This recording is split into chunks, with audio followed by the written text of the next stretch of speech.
Lecture number 2 unit number 4 एक नया topic conservative and non conservative forces. Conservative forces वो होते हैं जिसमें हम लोग किसी ऑब्जेक्ट के ऊपर वर्क डन करते हैं तो उस ऑब्जेक्ट की जो पोजीशन है वो चेंज हो जाएगी। मतलब कि ऑब्जेक्ट की एक इनिशियल पोजीशन होगी और उसकी एक फाइनल पोजीशन होगी।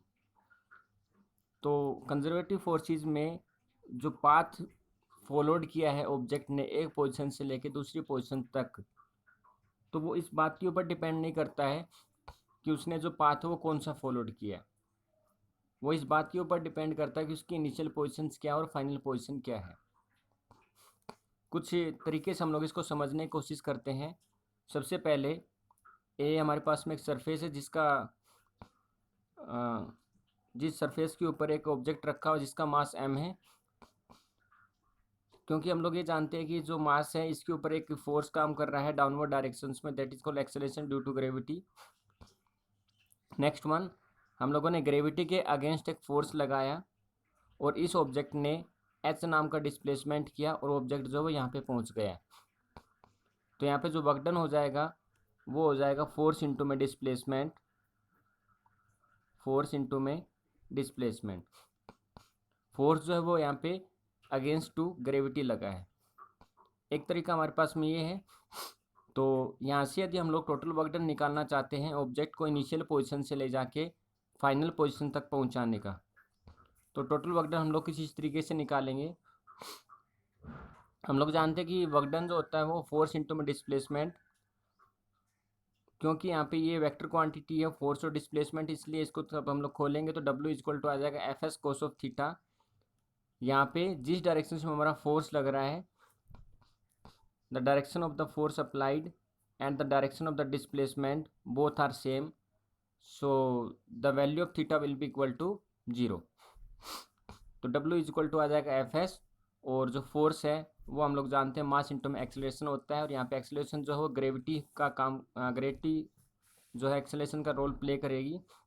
तो W इक्वल टू आ जाएगा हमारे पास में, F की जगह पे हम लोग mg पुट करेंगे और डिस्प्लेसमेंट जो है वो h नाम की हाइट में हुआ, तो W equal to mgh।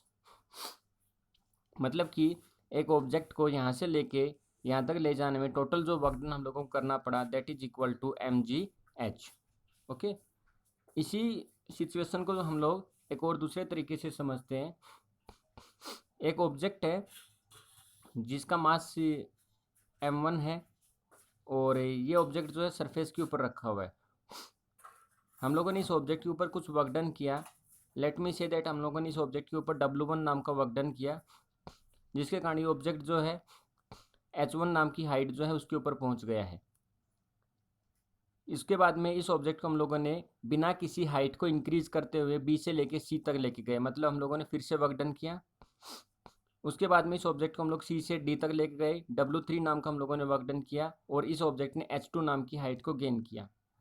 D से E तक लेके गए विदाउट इंक्रीजिंग या without decreasing of any height. उसके बाद में हम लोग इसी ऑब्जेक्ट को E से लेके F तक लेके गए, H3 नाम की हाइट इस ऑब्जेक्ट ने गेन की और फाइनली ऑब्जेक्ट जो है G नाम की पोजीशंस के ऊपर पहुंच गया है। तो बच्चों यहाँ पे एक चीज़ देखिए कि H1 plus H2 plus H3 जो हाइट है वो टोटल हाइट किसके बराबर है, H के बराबर है। तो यहाँ पर भी जितनी हाइट H है उतनी ही हाइट यहाँ पर भी H है। तो हम लोगों ने दो सिचुएशन यहाँ पे देखी है। पहली सिचुएशन ये कि इस केस में, केस नंबर 1 में जो ऑब्जेक्ट की इनिशियल पोजीशन ये थी और फाइनल पोजीशन ये है और उसके द्वारा पाथ जो है फॉलोड किया गया था वो हमारे पास में ये पाथ था। इस सिचुएशन में ऑब्जेक्ट के द्वारा पाथ जो फॉलोड किया गया वो कुछ इस तरीके से है, A to B C D E F and G। तो हम लोगों ने केस 1 के लिए जो टोटल वर्क डन निकाला वो हम लोगों ने कैलकुलेट किया था mgh। उसी प्रकार से अब हम लोग केस 2 है उसके लिए वर्क डन निकालना चाहते हैं। तो हम लोगों ने सबसे पहले वर्क डन निकाला A to B। तो वर्क डन हम लोग निकालेंगे तो ये आ जाएगा फोर्स इंटू में डिस्प्लेसमेंट। फोर्स आ जाएगी हमारे पास में mg और डिस्प्लेसमेंट हो जाएगा h1 नाम का उसने डिस्प्लेसमेंट किया, तो वर्क डन आ जाएगा mgh1। इसी प्रकार से हम लोग वर्क डन कैलकुलेट करना चाहते हैं B to C। जब हम लोग B to C work done calculate करेंगे तो बी टू सी किसी प्रकार की हाइट का कोई इंक्रीज नहीं हुआ है, इसलिए हाइट जो है वो हम लोग जीरो में एज्यूम कर लेंगे। There is the no increasing और decreasing of height, so height is constant, that is equal to m g into में जीरो। सो वर्क डन जो आ जाएगा हमारे पास में आ जाएगा जीरो। इसी प्रकार से हम लोग जब सी टू डी निकालेंगे तो यहाँ पे एच टू नाम की हाइट जो है उस ऑब्जेक्ट ने अचीव की है, तो यहाँ पे वर्क डन हो जाएगा m g h two. D to e निकालेंगे जीरो, ई टू एफ निकालेंगे, एच थ्री नाम की हाइट अचीव की है तो वर्क डन हो जाएगा एम जी एच थ्री। और एफ टू जी निकालेंगे तो फिर से there is no increasing in और decreasing in the height, so height is equal to zero. So we can consider height को जीरो पुट करेंगे तो एम जी एच की जगह पर जीरो पुट करें तो टोटल वर्क डन आ जाएगा हमारे पास में जीरो। ओके, अब ये जितने भी वर्क डन हम लोगों ने निकाले, ए से बी से सी से डी, डी ई एफ जी, जितने भी वर्क डन हम लोगों ने निकाले, इन सब वर्क डन को हम लोग कैलकुलेट करना चाहते हैं, क्योंकि हम लोग ऑब्जेक्ट की इनिशियल और फाइनल पोजीशन तक का टोटल वर्क डन निकालना चाहते हैं। तो केस फर्स्ट में जो टोटल वर्क डन आया था वो आया था हमारे पास में एम जी एच।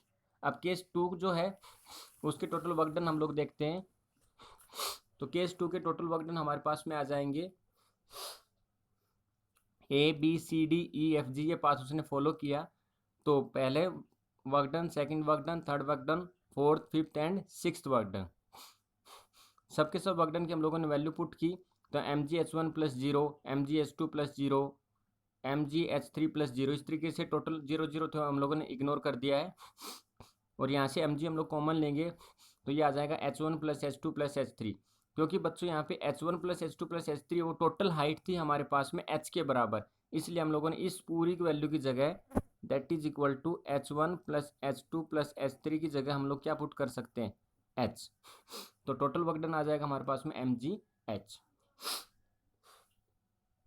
तो यहाँ से हम लोग क्या कंक्लूड किए कि जो कंजर्वेटिव फोर्सेज है वो इस बात के ऊपर डिपेंडेंट नहीं है कि आपने कौन से रास्ते को फॉलो किया है, क्योंकि केस फर्स्ट में हम लोगों ने सीधा इनिशियल टू फाइनल पोजीशन लेके गए, केस सेकंड में हम लोग ए टू बी गए, बी टू सी गए, और इस तरीके से हम लोग जी तक पहुँचे।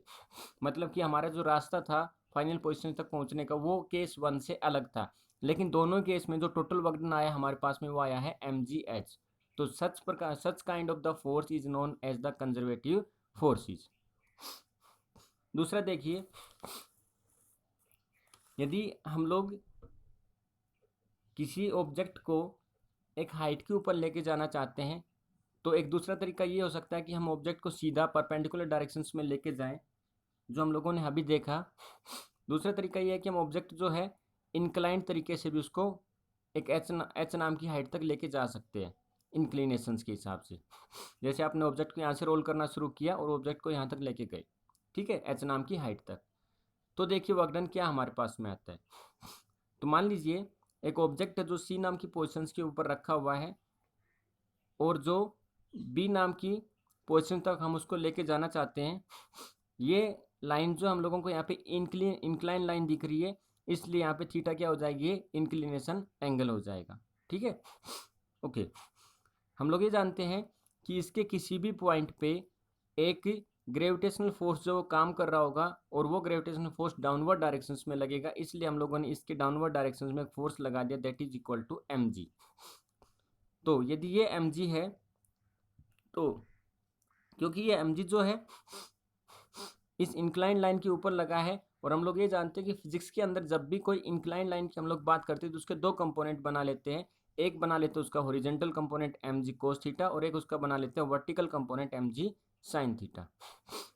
तो ये जो हॉरिजॉन्टल कंपोनेंट हमने एम जी कोस थीटा बनाया और vertical component m g sine theta बनाया, तो न्यूटन्स का थर्ड लॉ आप लोगों ने पढ़ा है, वो ये कहता है if there is action there should be equal to the reaction. So m g cos theta जो है इसके अपोजिट एक रिएक्शंस होगा, क्योंकि हम लोग फोर्स जो है वो अपवर्ड डायरेक्शंस में लगा रहे हैं, इसलिए इस फोर्स का जो कंपोनेंट बनेगा that is equal to m g sine theta.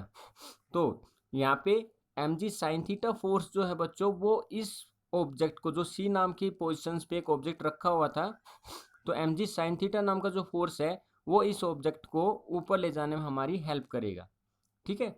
तो हम लोग ये कह सकते हैं कि रिएक्शन जो है वो इक्वल टू हो जाएगा एम जी कोस थीटा, और ये जो फोर्स है इसकी वैल्यू हो जाएगी हमारे पास में m g sine theta. Okay, तो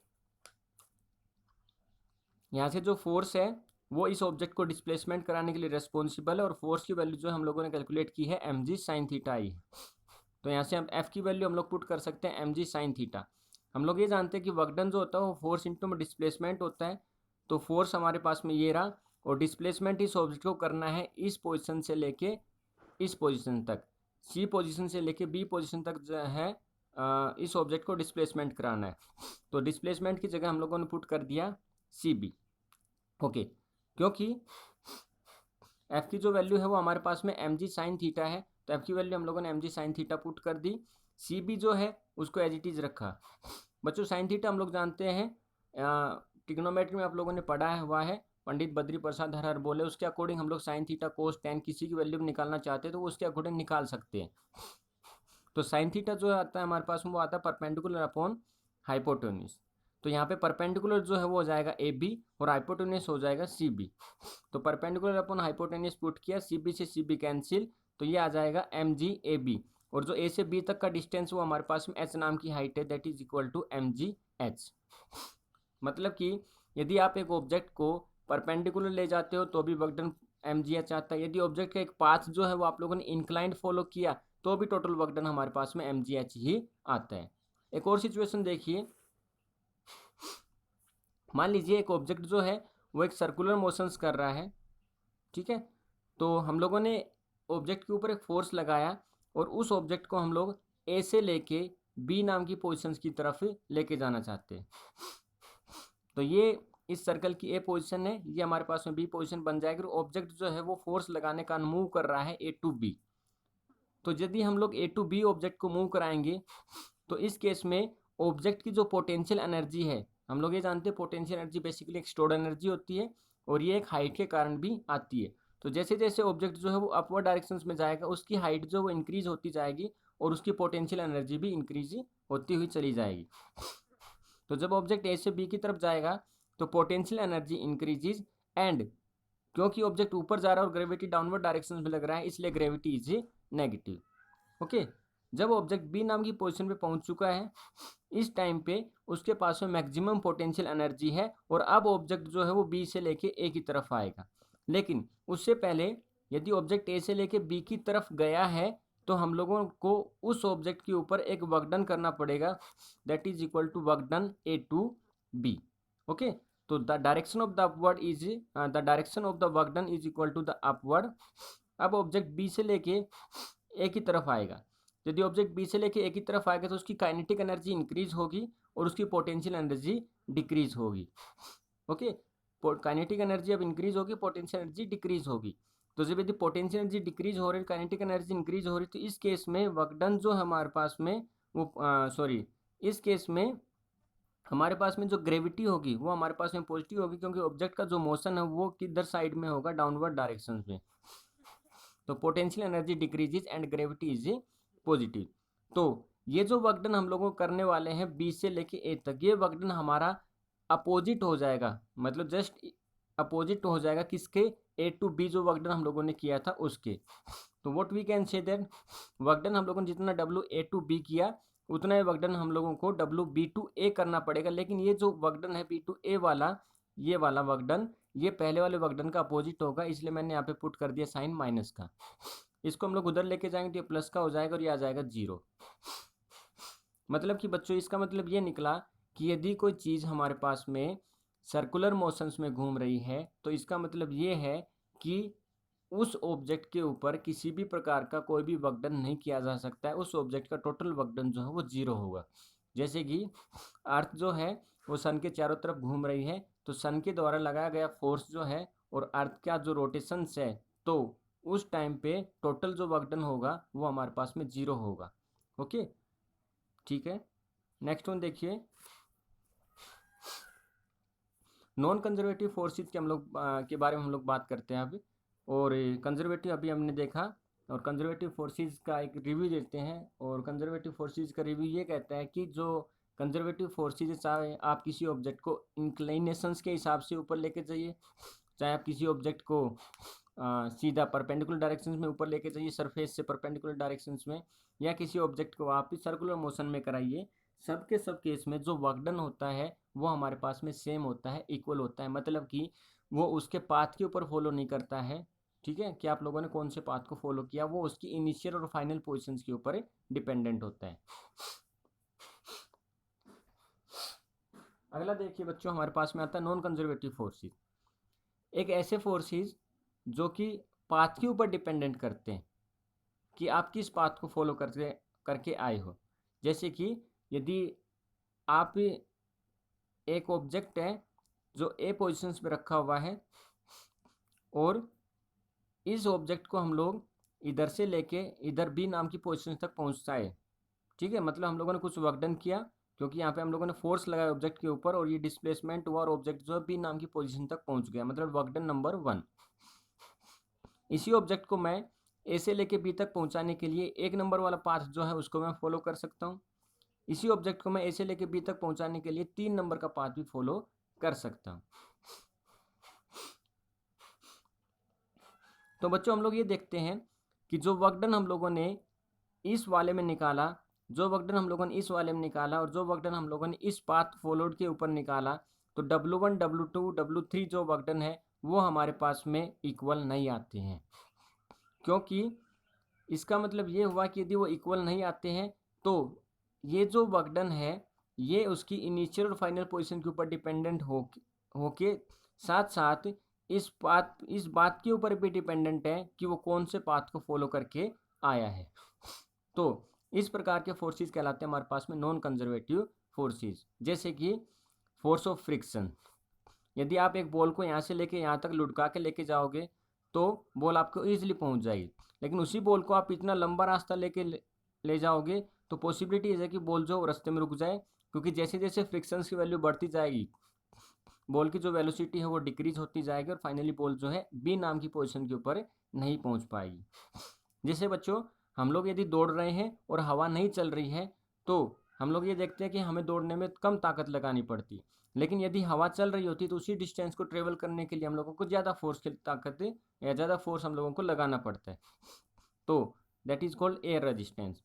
तो वो फोर्सेस जो उसके ऑब्जेक्ट की इनिशियल और फाइनल पोजिशंस के साथ साथ ही उसके पाथ पर भी फॉलोड करते हैं, they are called the non conservative forces. Okay,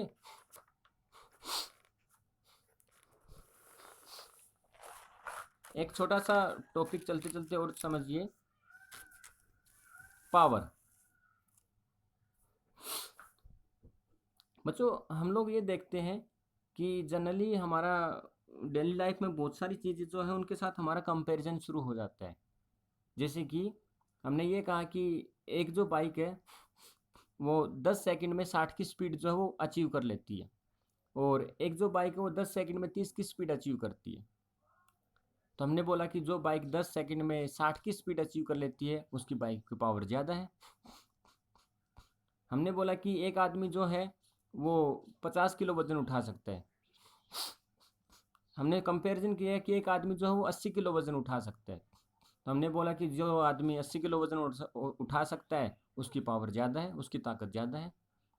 हमने बोला कि एक आदमी एक वजन को 20 किलो वजन को मान लीजिए 100 metre let me say that 30 second के अंदर ले जा सकता है। ठीक है, तो दूसरा आदमी उसी 20 किलो वजन को 100 मीटर का डिस्टेंस 40 सेकंड में लेके जाता है। तो हमने बोला कि जो आदमी कम टाइम लेता है और ज़्यादा काम करता है उसकी पावर ज़्यादा होती है। तो हमने बोला कि जिसके जितने काम करने की क्षमता ज़्यादा उसकी पावर उतनी ही ज़्यादा, जो कम समय लेता है उसकी पावर भी उतनी ज़्यादा, ज़्यादा समय लेता है उसकी पावर कम। तो पावर बेसिकली क्या है, ये एक मशीन की काम करने की कैपेसिटी है कि वो मशीन कितनी तेज़ी के साथ काम करती है, दैट इज़ कॉल्ड पावर। जैसे एक बाइक कितनी तेज़ी के साथ 60 की स्पीड पकड़ती है तो उसकी वो बाइक क्या हो जाएगी हमारे पास, पावरफुल। तो पावर क्या हो जाएगी, वर्क अपॉन टाइम। यहाँ पे यदि कोई मशीन ज़्यादा टाइम लेती है तो उसकी पावर कम हो जाएगी, कोई मशीन कम टाइम लेती है तो उसकी पावर ज़्यादा हो जाएगी, दोनों एक दूसरे के इन्वर्सली प्रोपोर्शनल है। वर्क डन जो होता है हम लोग जानते हैं फोर्स इनटू डिस्प्लेसमेंट होता है, और displacement upon time that is called change in displacement with respect to time हम लोग जानते हैं, दैट इज कॉल्ड वेलोसिटी। क्योंकि फोर्स और वेलोसिटी या फोर्स ऑफ डिस्प्लेसमेंट या वेलोसिटी जो है यहाँ पे हम लोगों ने कैलकुलेट किया है। फिर से देखिए, वर्क डन जो होता है force into displacement upon time, displacement upon time जो है वेलोसिटी है, ये हम लोगों का डॉट प्रोडक्ट, इसको खोलेंगे तो आएगा F V cos of theta. क्योंकि बच्चों जिस डायरेक्शन में हम लोग मशीन की पावर लगाते हैं उसी डायरेक्शन में हमारा डिस्प्लेसमेंट होता है। तो थीटा की वैल्यू क्या हो जाएगी 0 डिग्री, तो ये आ जाएगा एफ वी। तो पावर इज इक्वल टू आ गया हमारे पास में एफ वी। तो power is the dot product of the force and the velocity. Power की यूनिट की बात करते हैं हम लोग, तो वर्क जो होता है उसकी यूनिट होती है जूल, और टाइम जो होता है उसकी यूनिट होती है सेकंड। तो पावर की जो यूनिट आ जाएगी जूल पर सेकंड। लेकिन बच्चों जनरली हम लोग लाइफ में पावर की बहुत ज़्यादा बात करते हैं, जैसे उसकी पावर कितनी है, एक मशीन की पावर कितनी है, आपके घर में कितनी पावर आ रही है, इस ट्रैक्टर की पावर कितनी है, इस इंजन की पावर कितनी है। इसलिए हम लोग पावर की बहुत ज़्यादा बात करते हैं, इसलिए बार बार जूल पर सेकंड ना बोल के हम लोग ये बोलते हैं कि वोट। जेम्स वोट नाम के एक साइंटिस्ट है, उनके नाम पे जो है इस पावर का यूनिट जो है वो बनाई गई है। तो बेसिकली हम लोग यूनिट ऑफ पावर जो है वो हम लोग यूज करते हैं वोट को। बच्चों यहाँ पे वर्क जो है वो भी एक स्केलर क्वांटिटी है, टाइम भी एक स्केलर क्वांटिटी है, तो पावर भी क्या हो जाएगी हमारे पास में एक स्केलर क्वांटिटी हो जाएगी। ठीक है, डायमेंशनल फॉर्मूले की बात कर लेते हैं। तो वर्क अपॉन टाइम, वर्क होता है force into displacement upon time, और फोर्स होता है mass into acceleration into displacement upon time. Solve करें तो आ जाएगा mL2t-3। बच्चों आप लोगों को एक चीज़ ध्यान रखिए, ये जो डायमेंशनल फॉर्मूले हैं और ये यूनिट है आप लोगों को बिल्कुल टिप टू टॉप याद होनी चाहिए, क्योंकि हर एक क्वेश्चन के अंदर आपको ये चीज़ें बनानी होती है। और जब आप लोग ये चीज़ें लिखते हो तो एग्जामिनर होता है उसके ऊपर एक अलग ही इम्पैक्ट पड़ता है, और इतना अच्छा इम्पैक्ट पड़ता है कि वो आपके पेपर में जहाँ मार्क्स देने की पॉसिबिलिटीज़ कम भी होती है तो वहाँ भी वो मार्क्स देने की प्रोबेबिलिटी जो है वो इंक्रीज हो जाती है। तो किसी भी चीज़ की यूनिट जो है उसका डायमेंशनल फार्मूला जो है ये सब आपको याद होने चाहिए। ओके, तो डायमेंशनल फार्मूला आ जाएगा mL2t-3। वोट की बात करते हैं कि हम लोग एक वोट कब बोलेंगे, एक वोट पावर जो है हम लोग कब बोलें। तो जब हम लोग किसी 1 जूल वर्क को करने में, किसी 1 जूल वर्क को करने में, क्योंकि वर्क यूनिट क्या है जूल, तो जब किसी 1 जूल वर्क को करने में जब हम 1 सेकंड लेते हैं, फिर से 1 जूल वर्क को करने में जब हम लोग 1 सेकंड लेते हैं तो उसको बोलते हैं हम लोग 1 वोट। तो power is 1 vote cold if 1 joule work is done in 1 second. Okay, आगे देखिए, जिस प्रकार से बच्चों हम लोग किलोग्राम में, मिलीग्राम में, सेंटीमीटर में, मीटर में, किलोमीटर में बड़े बड़े यूनिट हम लोग जानते हैं, उसी प्रकार से हम लोगों ने पावर के अंदर भी बड़ी बड़ी यूनिट बना के रखी है। तो जब हम लोग 1 किलोवाट बोलेंगे तो बोलेंगे 10⁻³ वोट। जब हम लोग 1 मेगावाट बोलेंगे तो बोलेंगे 10⁻6 वोट। जब हम लोग 1 HP बोलेंगे हॉर्स पावर तो हम लोग बोलेंगे 746 वोट। बच्चों ये जो HP है ये बेसिकली जो ऑटोमोबाइल इंडस्ट्री है उसमें यूज़ होता है, जो इंजीनियरिंग वगैरह की जो ड्राइंग वगैरह करते हैं, जो इंजन वगैरह डिज़ाइन करते हैं, तो उस टाइम पे HP जो है हॉर्स पावर जिसको हम लोग बोलते हैं उसका हम लोग यूज़ करते हैं। जैसे फॉर एग्जांपल आप लोगों ने सुना होगा कि ये ट्रैक्टर इतने हॉर्स पावर का है, तो उस टाइम पे हम लोग ये नहीं बोलेंगे ट्रैक्टर इतने वोट का है, हम लोग उसको ऑटोमोबाइल्स के लिए हम लोगों ने एक अलग ही आइडेंटिफिकेशन बना रखा है, that is called horse power cylinder. ठीक है, जैसे ये ट्रैक्टर इतने हॉर्स पावर का, ये ट्रक इतने हॉर्स पावर का है। ठीक है, ओके, तो 1 HP इज इक्वल टू हो जाएगा 746 वोट। ये था हमारे पास में all about the power. Next lecture में हम लोग कुछ नया टॉपिक देखेंगे। उम्मीद आप लोगों को चीज़ें समझ में आ रही है। थैंक यू वेरी मच बच्चों।